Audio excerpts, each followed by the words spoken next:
All right, so we're checking out a new electric bike here from Fifth Wheel. It's called the TIDE-1. Kind of a smaller folding electric bike for those of you guys that are looking for something a little bit more portable, lighter weight, carry around your car. This one's going to be one you're going to want to check out. So obviously, we have some 16-inch wheels here in the front and the rear with some, I guess, mag wheels or metal mag wheels there for the rims. 16 by 2.1 inches, so they're not off-road tires, they're more like road tires. So you're going to want to stick to sidewalks and the streets and stuff for this bike. Here's a closer look at the front wheel, the front headlight. You have a plastic front fender there. 160 millimeter rotors on the disc brakes, and they are mechanical disc brakes on this bike. Here's a look at the rear wheel. We have 350 watt hub motor, 36 volts. 160 millimeter rotor there, and again, these are mechanical disc brakes front and rear. And there's a look at the kickstand. Do have a rear brake light as well, and the light over here on the frame. The battery's inside the frame here. As you fold it out, you can pull the battery out. It's 36 volts and 9 amp hours, and they give an advertised range of 18 miles on electric only, so throttle only, and up to 38 miles on pedal assist. So in the front here, you do have looks like some springs on both sides of the fork. Might provide a little bit of suspension there. It's kind of unusual. I haven't seen anything like this before, so we'll have to see how they perform. Got another spring here in the center of the frame under the seat, and that's also going to provide a little bit of a cushion on the ride. Got a small wheel here on the bottom to protect the chain, and also lets the bike roll when it's folded up. Here's a look at the seat. Pretty standard. A little bit of cushioning here, kind of looks like a road or cycling seat. Seat height is adjustable here, and you can remove it. Handlebar here does fold down, of course, right here for transportation and folding on the bike. Quick look at the cable management. Pretty standard. It does go into the underside of the frame here a little bit. Comes back out here, and then out the back here to the motor. Here's a look at the front handlebar. It's kind of straight across here. Obviously, they want to keep this nice and compact to fold it down. Rubber grips here, slightly ergonomic. Your brake lever, on-off button, plus and minus for your pedal assist. Got a nice color screen here. Not gonna, I'll have to show you to you in dimmer lighting. It's really sunny right now, but as you can see, it's still visible even in this lighting. Over here, we got your thumb throttle and your right brake lever. This bag here is not included. That's mine. I just have my camera gear inside here. I carry that around with me. And of course, the pedals do fold down, of course, when you fold on the bike. And here's a look at the chain here. It's a single speed. There are no gears here in the back. So overall, the bike is pretty light. It weighs like 48 or 49 pounds. It's pretty straightforward to assemble. It came mostly assembled in the box. I think the only thing I had to do is attach the handlebar and put the seat in. Everything else, it came folded inside the box. So if you're looking for an easy to assemble e-bike, this is one of them. So now the secret to this bike, and I think one that's going to separate it from a lot of others kind of similar to this one, is the fact that you can turn this into an exercise bike. So if you buy it for the $8.99 price, it doesn't come with the stand that will lift up the rear wheel and then allow you to use it as an exercise bike. But if you pay the extra $100, it's $9.99. It might be cheaper on the Black Friday sale, so check the link in the description. But it might be cheaper. But for like $100 more, you get a stand for the rear wheel that lifts the rear wheel off the ground, and then the little spot for the front wheel, and a yoga mat. And then what it allows you to do is actually turn this bike into an exercise bike, and you can actually use it's called a gym mode in the bike computer. You turn that on when you're pedaling. It offers resistance, and then that resistance charges the battery. So I forget the numbers. I'll put it up here on the screen. Basically, I think if you pedal for like several hours, I think 2 or 3 hours, it'll charge at 80%, like 3.5 hours, I believe, to 100%. So that's actually, when you're pedaling, it actually pumps in more current into the battery than if you're actually using the wall charger. So actually, when I got this, I actually just rode it for a while and didn't actually charge it. And I got up to 80% here pretty quickly, so that's what I'm going to be riding it on. And I forgot to mention that there is a charge port here underneath, right over here, where you can plug in the charger right over here. You can also take the battery out and then charge the battery outside the bike if you want to. But yeah, this is the secret to this bike. So if you've been thinking about getting an exercise bike and maybe an e-bike, well, this is like basically like a 2-in-1. You can get both, and it actually really works. So it's, you know, provides resistance, and you can charge up the bike, and it's a pretty cool feature in my opinion. I would kind of hope that maybe we'll see more of this feature in other bikes in the future, but I think this is the first company that's done this. Anyway, let's go ahead and give it a ride, and I'll give you my thoughts as I'm riding it around. So before we get into the riding part of the video, I do want to let you guys know that there is an app available for the e-bike. You do have to register and log in.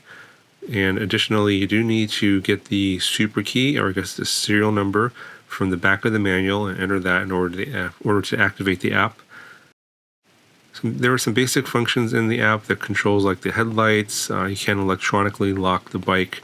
I think it stops the motor. Although it's not really a theft deterrent, you're probably going to still need a physical lock in order to prevent people from stealing the bike. It also keeps track of your basic statistics, you know, miles ridden, calories burned, and it will also keep track of those calories burned when you're using it as an exercise bike. And it'll also tell you how fast you're riding in terms of the speedometer, and also how much battery you have left. Alright, so we'll start off in pedal assist level 1. There's 3 levels of pedal assist. And just like the last fifth wheel bike that I reviewed, this one does require you to pedal first, and then the motor will kick in. So we'll go ahead and pedal. And that's if when we're doing the throttle test. So just pedaling, no throttle. And up to about 8 miles an hour. I believe the top speed is 15.5, according to the documentation. 9 miles an hour, still on level 1.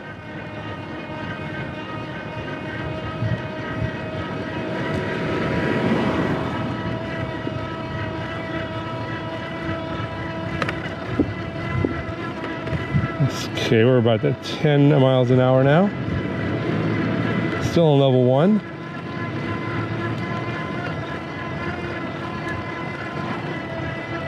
Let's turn around. Alright, let's go to level 2.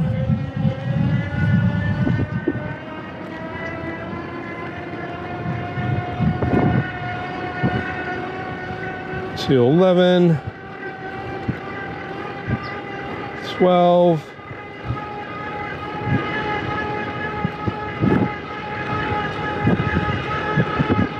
Okay, we're topping out at about 12 miles an hour.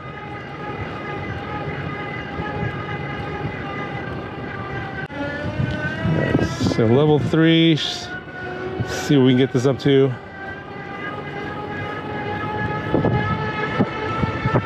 13, 14.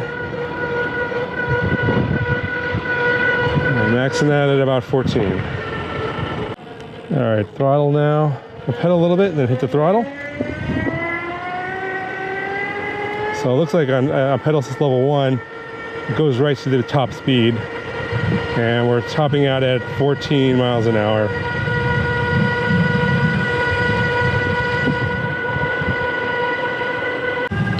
It does look like it takes a little bit of time for it to build up speed.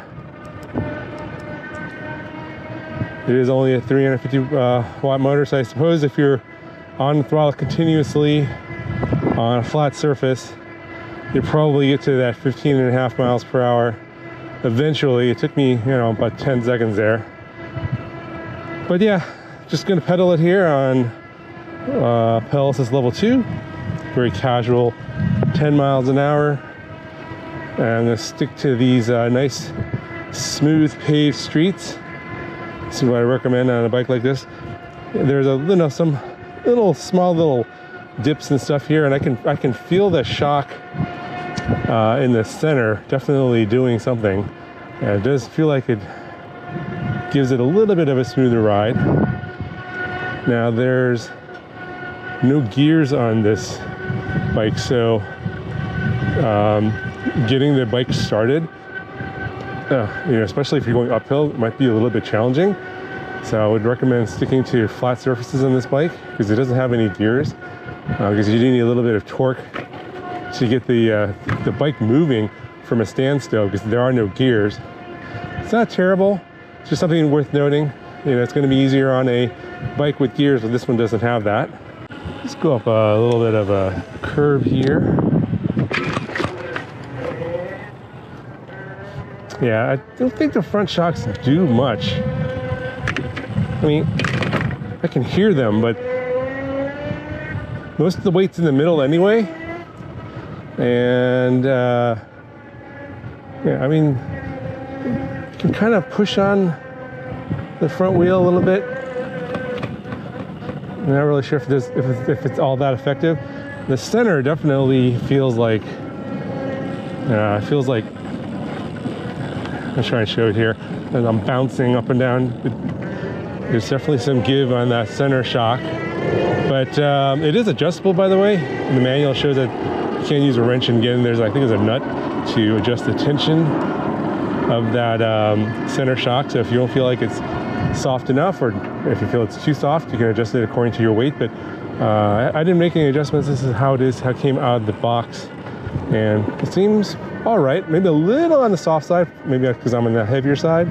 So yeah, I think this is a pretty nice bike. I'm gonna keep keeping this one around for a while. It doesn't take up a lot of space. You can fold it down real easily and transport it to various places. But yeah, for the most part, nice bike.